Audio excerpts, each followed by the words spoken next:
Hey, Sam, you're up next. Hey, how's it going? Can you hear me? Yep. All right. So this was Commerce? Is that right? Commerce Yeah, this was 510? at Commerce. Commerce 510. And when did you play this? Like, when was this played? Maybe 2 weeks ago, I would say. I was just out in California. I don't live there. I live in Vegas, so I usually play Oh. at the Bellagio. It was my first time playing at the Commerce. Oh, do you usually play the Bellagio's 510 too? Like the same setup? No, 15. usually I play the 2-5 at the Bellagio. I was thinking about this because I just traveled to LA and I had said I actually haven't been at Commerce or the Bike or any LA card room since I left, since COVID. I've only been to Hustler. So I can't speak for what this game is now. I certainly can speak for it for what it was, before COVID, because I probably put in more hours than anybody. It's still a 1500 cap. There's still no straddles. Yep. Yeah. Yep, there's straddles. Yep. As far as I remember correctly, people were straddling. Yep. There are straddles. Did they give the person the option, or is it just like a blind raise? I think people were straddling to 20. I don't know. Maybe it's just like so unspoken, but it seemed like it was a straddle to me. Well, yeah, they didn't really allow straddles when I played. They used to call them a blind race. But Commerce 510, 1500 buy-in. Could you give me a scope for like how many, say, maybe foreign players there were there? Could you tell? I don't think there were that many foreign players. There were these two Asian guys at the table, and they had like these press pass filming badges on. So I guess they were vlogging. Okay. And I guess you must need that to vlog at the Commerce. Oh, But interesting. they seemed quite good. That is definitely interesting if you need these things. You need these press passes. And I know that there's a lot of, definitely poker starting to get big in Asia, Japan, things like that. So, and then you will get like an influx of a lot of foreign professionals come through there quite a bit, and they tend to come in groups. But then there are some, at least from my experience, there are some times of the year where there's nobody there, and then there's other times of the year where it's terrible because they're all there. So I'm on the button, or I'm on the small blind. The button opened to 30 after it folds to him, and I 3-bet the Ace of Clubs, King of Diamonds to 130. And you guys are how deep? 1500 effective. All right, so here are 3 bets: Ace of Diamonds, King of Diamonds in the small blind to 130. Yeah, right? And Okay. he puts in the call. And the button calls. All right, so that's he seems like he seemed like a reg, like he would go there often. He didn't seem like super talented, but he's on the older side and definitely on the tighter side, which I think is definitely relevant. So we're off to the races. Pot's like $260. Okay. Yep. After the drop, which is brutal there. The flops comes Ace of Diamonds, Deuce of Diamonds, Deuce of Clubs. Ace of Diamonds, Deuce of Diamonds, Deuce of Clubs. All right, so Ace, Deuce, Deuce.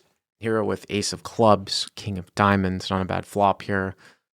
The button, I mean, the only times you're ever going to ever see a deuce represented would be like Ace, Deuce suited. I don't even know if it's I mean, it would be defended, but you've got the club. Well, I guess there's 2 combos. Right. Yeah, I guess there's 2 I combos. also have yeah. Right. Yeah. So I c-bet for 80, and he puts in the somewhat quick call. All right, so hero bets 80. The button calls. And yeah, I mean, I would say that you'd probably bet pretty much everything here for this sizing. If you're going to choose this sizing, I would say. I was just going to bet full range just for the size. That seemed like the reasonable thing to do here. I mean, it's such a great board for me. So that's what I decided to do. And he called after not much consideration. So the pot now is 420. Yep. Yeah, about 420, yeah. Yep. So the turn comes off the 5 of diamonds, and I decide to check. And I think I can bet this hand sometimes, but I decided I was going to check with having the King of Diamonds in my hand. And he kind of looks at the board and does this little weird sort of posture that I don't know if I read too much into, but he decides to bet 250. So he bets 250 into 420. Yeah. Okay. But you've got the nut flush draw, the stiff nut flush draw in your hand. Yes. Right. So I assume that you call. Yes, right? I did call. Yes, I did call. Right. Hero calls. I was very, very happy with the situation. I mean, the thing that I'll say, the way that this is setting up, and we've had somewhat similar calls in the past, is, if this gets into a situation where you get like a brick run out, and then, like say like it's an offsuit 9 or something like that, and then you check and your opponent makes a huge bet, like he moves all in. One of the most important parts of this hand, I don't know if you, this is This is Sam, right? The other Yes. Sam. I don't know if you watch the show a lot or if you're a CLP sub, but I'm going to put you on the spot. Let's say the river's an offsuit 9, you check and like he moves all in. Right. What do you think the most important part of this hand is? Me checking the turn.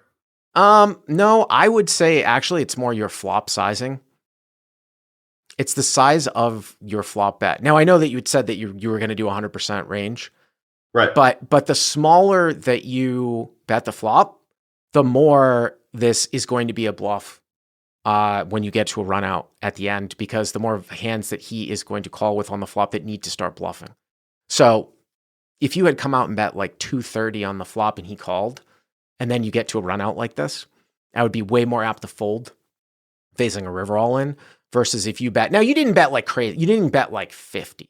Right? You know what I'm saying? Like something like that. I mean, you bet 80, but I'm just saying that flop sizing in a 3-bet pot as a continuation bet sizing, if you are going to end up where I think we're going to lead to where we're going to end up, I think starts to get to be one of the most important parts of this hand. And then of course you've got the king of diamonds in your hand, which is going to have to cut off some of the flushes. Well, let's not get ahead of ourselves because I don't even know what's going to happen. 920 to the river. Okay. What's the river? 920 to the river. The river is not a brick. It's the 7 of diamonds. Oh, okay. Well, that changes things.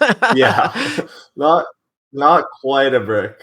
So this is interesting here because now you're in a weird situation where you obviously like if he had some sort of 2-card flush, like defending with a suited connector, he very well might just check it back.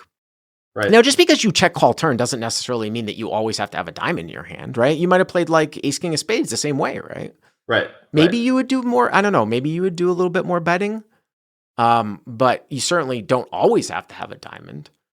And yeah, I think I would be betting a lot without a diamond, or at least a little bit more. Like if I had like ace queen off with no diamond or ace queen suited with no diamond, I would still be betting. I think I should also probably still will be betting ace king with the diamond sometimes. I don't think it's that outrageous to be betting. I mean, I have ace king with the diamond. And I'm thinking about some of the hands I'm going to check. I mean, I'm going to be checking them. That this is like the strongest hand that I'm going to check with aside from pocket aces, right? Right. On occasion. Or I mean, maybe I don't think I would check ace deuce. I mean, I think I just have to take that for 3 streets. I mean, I think the play here, and you're up at 5-10. I mean, right. You're supposed to almost always check here, and it's funny because when I talk about being 2-5 taking the lead away here, this one's a little bit different. Where I might make like a goofy donk bet here would be at the smaller stakes, where I think my opponent's just never value betting like anything here. Like he's going to check back the jack or the queen of diamonds, so I have to bet to get called. But at higher stakes here, and I would consider this higher stakes, like where somebody certainly is capable of betting like the queen or the jack so you don't lose value by checking, and then we'll also have some hands that he needs to bluff with. And you're going to have hands that don't have diamonds in them by check calling turn. We talked about that. Then it's real hard for you to have a leading range here. You know what I mean? Like it's pretty hard. Right. Now, I suppose, but it wouldn't make a lot of sense though. I mean, I was going to say, like, I suppose you could have a leading range if you were balanced with bluffs, but I don't know what you would ever end up here with that you would need to bluff. Like if you had like ace king with no diamond, like why would you suddenly bluff that to try to have a balance with bluffs? Because what are you going to get that's better than your hand to fold? Right. You know what I'm saying? Like you would just hope it would just go check. Like if you had ace king. Right. I mean, the only reason I bet like ace king would be for him to hopefully not turn something else into a bluff on the river, right? Which just doesn't seem to make a lot of sense. That doesn't make sense. Yeah, right. That doesn't make it right. There's just no. Right. That's a check evaluate. That's the same type of thing when people say like, "Oh, I'm betting to prevent someone from bluffing." Yeah. That doesn't really happen. That's not a thing. Right. Yeah. So I mean, I think that this would probably be a check. Yeah. So I did check. Yeah. And this guy, relatively quickly, in about 10 seconds, just puts in the jam for about 1,100 or 1,200. And normally this is a spot where I would just snap it off. I mean, I'm so high up, like there's nothing.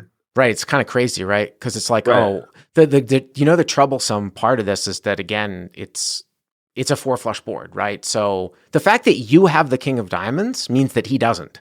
Correct. Yeah. So it's a 4-flush board. So he's betting 1100 all in without the king of diamonds here, and you could have it. And again, like, I don't think That's it's, right. and I don't think it's like that crazy that like you play the river as a check. Like, that's not, you know what I mean? Like, you certainly can have, you checked it. And I think you would check most of the time. Like, you check the king of diamonds most of the time. Now, the thing I would say is, you know, the other thing is like, what other hands do you arrive here with, right? As Right. played. I mean, this is like the best aside from pocket aces that I'm just like really like taking him I down mean, the if side you're, streets with. I mean, here's the thing, right? Like, if you're considering folding, it would be just one massive exploit that would be so far. That would be so. I mean, it's not like the guy's moving in for 10,000, right? He's moving in for 1100 into 920, right? If I'm right, yeah. I mean, so it would just be so far off the exploit clock to the exploit ticker. I mean, do you fold like to Phil Hellmuth here, like in a tournament? I don't know. I mean, you know what I mean? No, Like, I it's think versus like like most players, this is just like, yeah, you're putting in the money and you're going broke, and you have no problem going broke here if they have it, right? I mean, I suppose he could have like a hand like pocket fives or pocket sevens if I'm sevens only bets worried off. about. Yeah. I mean, pocket fives and ace deuce suited, right? So there's like 6 pure combos because I'm pretty sure he's floating pocket fives. I mean, I bet pretty small on the flop, right? Like that makes sense, and then ace deuce suited also makes sense. Yeah. I mean, the other interesting thing of note though here too is, you know, again, you get to a situation like this and you say to yourself, well, and this would even lead me towards more of a call. Normally, when you look at this on paper, you'd be like, well, this guy's just like, you know, he's representing all boats or nothing at all. When you actually look at this though, if he arrived on the river here with a queen of diamonds and he thought that like you're going to call down with almost any diamond holding that you have in this particular spot, which might be like pairs with diamonds in them, then sure, he value owns himself against the king of diamonds that you check call off. But what about if you call him with the 10 or the jack or the 9 of diamonds here in a spot like this? So it's not always just this one. I could get on board where he might make this bet maybe sometimes with a queen of diamonds, which of course makes that even more of a call with ace king, you know. This guy, from what I kind of picked up on, this whole table also, I've been playing for about 3 or 4 hours. There were no real like big pots. Like this guy wasn't really playing any hands. Nobody was kind of really, there was like maybe one all in 4 hours, and this whole game was playing kind of small ball in a weird way.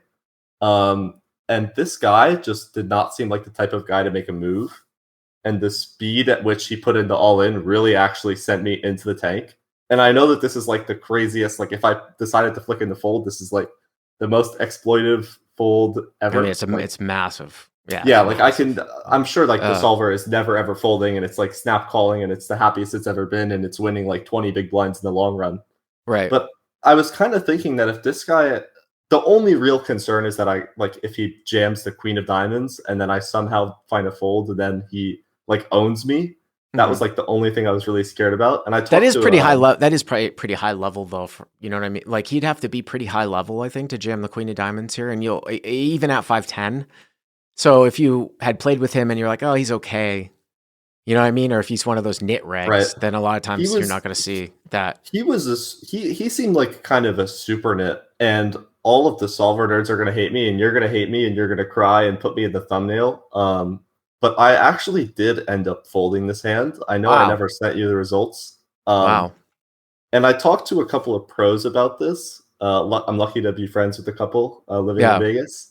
Yeah. And they said the same thing as you, where they think it's not too far off the deep end that he could be just jamming the queen of diamonds.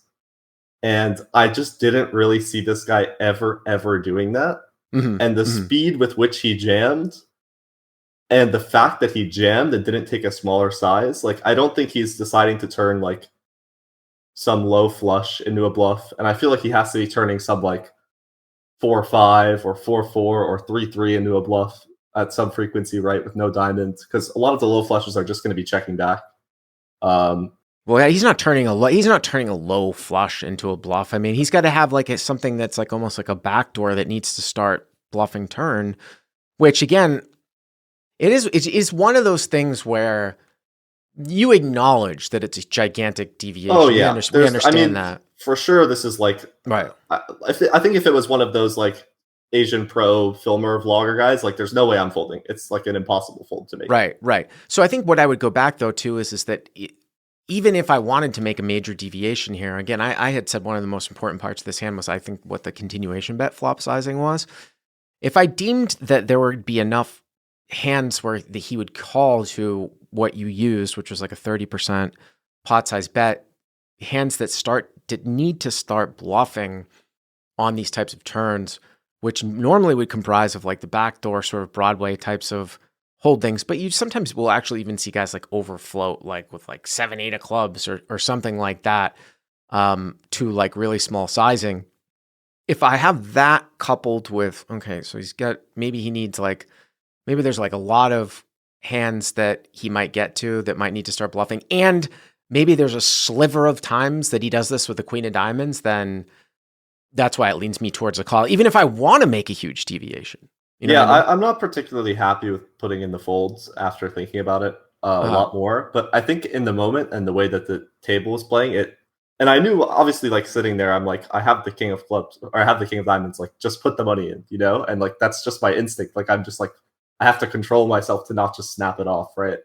But I think sometimes there are just unexplainable things. I don't know, maybe this is just like terrible backwards logic where I'm just like talking myself into a deviation that's so far off the deep end that I'm just so wrong and I just need to put in this call. But I think sometimes that's like poker, right?